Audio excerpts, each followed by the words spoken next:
time for another edition of Toro Talk, as we're joined by Mason City Toros head coach Nick Bruneteau ahead of the weekend series against the Willmar Warhawks. I'm Joel Norman joining you here. And Nick, let's talk a little bit about last weekend before we shift focus to the games this weekend. Obviously, last Friday was a lot of goals, a lot of red lights we saw that night with the lamp being lit, but a lot of things need to get fixed defensively, and I felt like you guys did a really good job of that this past Saturday against Rochester. Obviously, still a loss, but talk to me about your team's resiliency, because I think a lot of things had to be talked about after last Friday's game, and it felt like they took a lot of steps forward despite not getting any points on Saturday's game.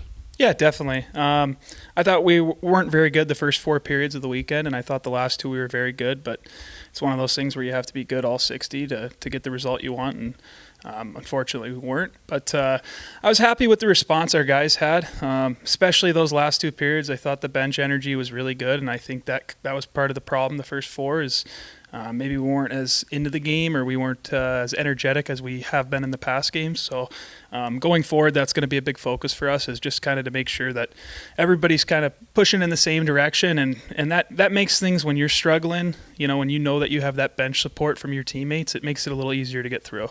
It seems like if there's ever a time to have the moral victories, it's early in the season. And obviously, even if that hopefully can lead to some points down the road. But talk to me more about the bench energy. What does that mean? Do you want guys just in the game communicating a lot, kind of, not so much cheering each other on, but you know what I mean? Is it things like that you're looking for? Yeah, it's a lot of it's bench talk. So, I mean, not every time you're going to know what to do with the puck, or you're not going to see everything. But if we have 15 guys on the bench, calling out what they see, I think it makes it easier to make plays, and more so that it's easier to feed off energy. If somebody has a big hit, a block, or makes a nice play, and the bench is going and they're loud, I think we kind of feed off each other in that sense. And when things aren't going well, it's and you have those supportive teammates on the bench. I think it's very it's nice, but you can kind of get over those lows in your shifts or in the moments in the game where we can kind of wrestle that momentum back quicker than if we don't have that energy.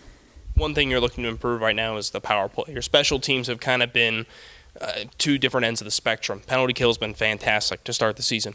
Power play is kind of going through a rough patch right now. Soda Isogai's goal to tie the game last Saturday ended up being the only power play goal in the last 17 opportunities. What are you looking to see improve on the power play right now? Is it the personnel changing, or is it choices by the personnel?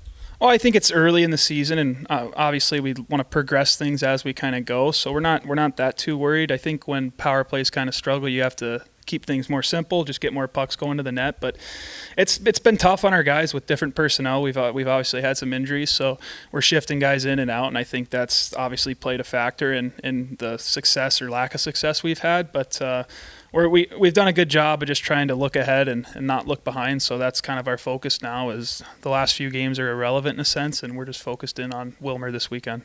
I think anyone who's watched the first 6 games of the season can say that transition has defined this Mason City Toros team in a lot of ways. A lot of the goals have come in transition, but then you met a team who had similar speed in Rochester last weekend, and it seemed like they kind of used the transition a little bit against the Toros. What would you say, is key to preventing that moving forward? It felt like, especially last Friday, there was a lot of 2-on-1s you guys were stuck defending.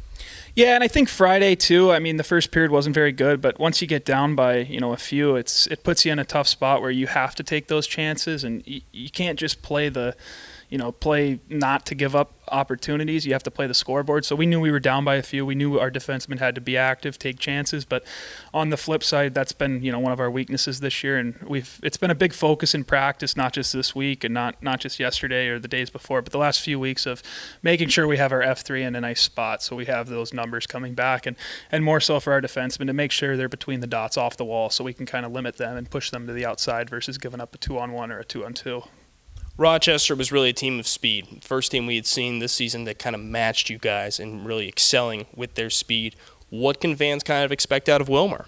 I think Willmar's got a good balance. Honestly, I think they're a little bit between Rochester and Granite. Granite was obviously a very heavy team, and Rochester was a very quick team. They have guys who can do both. They definitely finish their checks. They play heavy, but they also have some guys who can kind of boogie up and down the ice. So we know they're balanced. They play hard. They're coached well. So we know it'll be a tough weekend, another tough challenge for us, but we're ready to answer the bell. These home and homes have been common, obviously, these last 2 weekends. Last weekend doing it with Rochester, now doing it with Wilmer. What are some of the challenges of that? Is the toughest part perhaps that second game, those later periods after the bus ride the day before or whatever? What are some challenges that come with these home and homes? Yeah, I think the road travel's definitely the biggest hurdle, but I think fortunately for us with our division, there's no games that are too far, or 3-4 hours isn't too bad relative to the rest of the league, and I think our players are young enough where it shouldn't have that big of an impact on them. So, but it still is a thing, like you got to hop on the bus and then go play a game. So.